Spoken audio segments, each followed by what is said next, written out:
श्वेता झा और इस वक्त की बड़ी खबर आपको बता दें, वक्त हो चला है 100 खबरें देखने का, लेकिन जो बड़ी खबर आ रही है, जम्मू कश्मीर में फिर आतंकवादी हमला हुआ है। दहशतगर्दों ने हंदवाड़ा के लंगेट में 30 राष्ट्रीय राइफल के कैंप को निशाना बनाया है। हमारे संवाददाता अशरफ वानी हमारे साथ जुड़ गए हैं। Ashraf, latest update. श्वेता, सुबह करीब 5:45 बजे जब पूरी तरह से अंधेरा ही था, क्योंकि 6-6:15 बजे के बाद ही कश्मीर में लाइट आती है, तो उसी अंधेरे के बीच 30 राष्ट्रीय राइफल, जो 30 राष्ट्रीय राइफल लंगेट इलाके में है स्थित और हंदवाड़ा इलाके में आता है, उस पर आतंकी हमला हुआ है। पहले अंधाधुंध फायरिंग जो हुई है उसके गेट पे हुई है और उसके बाद लगातार वहां पर अभी भी जो है रुक रुक के गोलीबारी हो रही है, ग्रेनेडों का इस्तेमाल हो रहा है। उस बीच लग रहा है कि कोई बड़ा आतंकी हमला है, क्योंकि करीब अब 1 घंटा हुआ है जब से दोनों तरफ से गोलीबारी हो रही है और अभी भी पूरे इलाके को की घेराबंदी की है। जो अधिक सुरक्षा और सेना बल है उस इलाके में तैनात, उनको घटनास्थल पर भेज दिया गया है और फिलहाल अभी भी रुक रुक के वहां पर गोलीबारी हो रही है। जिस अंदाज से 1 घंटे से लगातार वहां पर गोलीबारी चल रही है, उससे साफ जाहिर है कि कहीं ना कहीं शायद जो आतंकी है वो इस परिसर के आसपास ही है। जो सेना मुख्यालय वहां पर है, 30 राष्ट्रीय राइफल। श्वेता, मैं आपको बताऊं कि जो ये 30 राष्ट्रीय राइफल्स है, ये बहुत पुरानी एक आर्मी की यूनिट हंदवाड़ा के इलाके में है, जो आतंकवादियों के खिलाफ अभियान में वहां पर काफी समय से जुटी हुई है। यहाँ तक कि जो सबसे हिसास इलाका कश्मीर का नौगाम सेक्टर है, जहाँ से घुसपैठ सबसे ज्यादा होती है, उस इलाके का भी अधिकतर हिस्सा सेना के इसी बटालियन के पास है। तो अभी फिलहाल सेना के अधिकारियों से जो मेरी बात हुई है वो कुछ कहने में असमर्थ है अभी, क्योंकि उनके पास उतनी जानकारी नहीं है। लगातार 1 घंटे से रुक रुक कर वहां पर गोलीबारी हो रही है।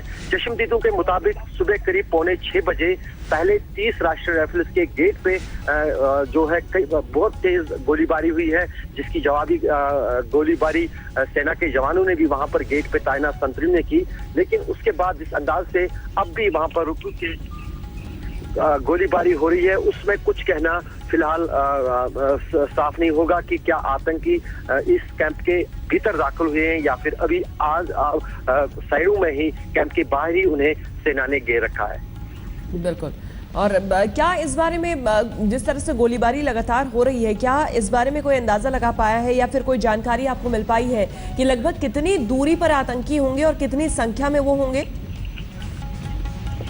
श्वेता, अगर देखें तो ये कहीं ना कहीं उसी कड़ी का एक हिस्सा है। जिस अंदाज से लगातार हमने देखा कि 2 दिन पहले बारामूला में भी इसी तरह की एक कोशिश हुई थी सेना के एक कैंप को निशाना बनाने की, वो भी राष्ट्रीय राइफल्स का ही कैंप था, 46 राष्ट्रीय राइफल्स। और आज दूसरी बार इस तरह जो है एक घटना सामने आई है, आतंकी हमला है।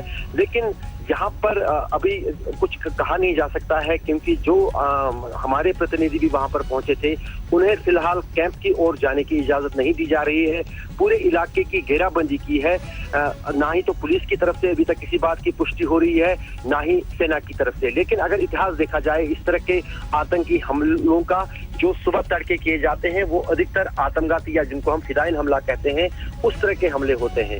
तो यहाँ पर क्योंकि अब लाइट भी आ चुकी है और जिस अंदाज से अभी भी रुक रुक के वहां पर गोलीबारी हो रही है, उस बीच साफ जाहिर है कि जो आतंकी है, जो इस हमले को अंजाम देने के लिए यहाँ पर आए थे, शायद या तो वो आसपास ही कहीं छुपे हैं या पर कहीं पर फंसे हुए हैं। लेकिन जब तक सेना की तरफ से किसी बात को लेकर पुष्टि नहीं होती है, तब तक कुछ कहना मुश्किल है। लेकिन कहीं ना कहीं चिंताजनक जिसकी आशंका थी यहाँ पर कश्मीर में पिछले कई दिनों से, जब से सर्जिकल स्ट्राइक पाकिस्तानी कब्जे वाले कश्मीर में हुई थी, तब से लगातार इस बात को लेकर इनपुट्स यहाँ पर इंटेलिजेंस एजेंसीज के थे, सेना के पास भी, सुरक्षा बलों के पास भी, कि आतंकी किसी बड़े हमले को अंजाम दे सकते हैं, उनके निशाने पर कहीं भी सेना सुरक्षा बलों के ठिकाने हो सकते हैं। तो पहली कोशिश जो है वो बारामूला में हुई थी, जिसको विफल किया गया था, और आज सुबह दूसरी कोशिश जो ये है सर्जिकल स्ट्राइक के बाद पाकिस्तानी कब्जे वाले कश्मीर में, वो हंदवाड़ा के इलाके में लंगेट के पास 30 राष्ट्रीय राइफल्स में की गई है।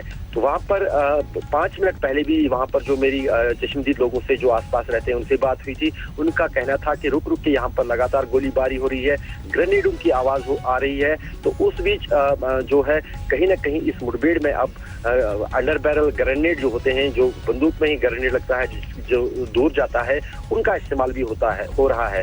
तो जब तक फिलहाल सेना की तरफ से किसी बात की पुष्टि नहीं होती है तब तक फिलहाल कुछ बिल्कुल कहना सेना की पुष्टि जरूरी है, लेकिन ये भी ये खबर ये जानना जरूरी है कि क्या ये महज इत्तेफाक है या फिर ये जानबूझ के राष्ट्रीय राइफल्स को ही निशाना बनाया जा रहा है, क्योंकि इससे पहले भी जो आतंकी हमला हुआ था वो राष्ट्रीय राइफल्स के कैंप पे हुआ था। बिल्कुल श्वेता, दरअसल अगर देखें तो राष्ट्रीय राइफल्स फौज की वो टुकड़ी है जिनका काम सिर्फ आतंकवाद के खिलाफ लड़ना है और वो जो इंसर्जेंसी ऑपरेशंस हैं उसी के लिए बनाई गई है। यहाँ पर फौज की यही जो टुकड़ियां हैं, राष्ट्रीय राइफल्स के ही जवान हैं, वही अधिकतर काउंटर इंसर्जेंसी ऑपरेशंस को जो होते हैं उनको अंजाम देते हैं, चाहे नियंत्रण रेखा के आसपास इलाका हो या फिर घाटी के भीतर। तो कहीं ना कहीं पहले से ही ये निशाने पे आतंकी के रहे हैं और जो भी आतंकवादी हैं उनके खिलाफ सबसे बड़ा अभियान सेना की राष्ट्रीय राइफल्स ही करती है। तो जाहिर सी बात है कि कहीं ना कहीं इसीलिए राष्ट्रीय राइफल्स, सेना की राष्ट्रीय राइफल्स जो है उन्हीं को निशाना बनाया जा रहा है। जी, और अभी जो पिछले दिनों खबरें आ रही थी अशरफ, उसमें यह बताया जा रहा था कि सर्जिकल स्ट्राइक के बाद जिस तरह से सीज फायर का उल्लंघन भी हुआ है और कई बार अब इस तरह से हमले भी हुए हैं, लोग किसी तरह से अब फिर से जो सरहदी इलाके हैं, जो सीमा से सटे इलाके हैं, उस पर वापस जाने की कोशिश कर रहे थे। लेकिन अब फिर जिस तरह की खबर सामने आ गई है, ऐसे में लोगों के लिए भी वहां पर रह पाना काफी मुश्किल। बहुत बहुत शुक्रिया अशरफ आपका तमाम जानकारी के लिए। आगे भी आपसे अपडेट लेते रहेंगे।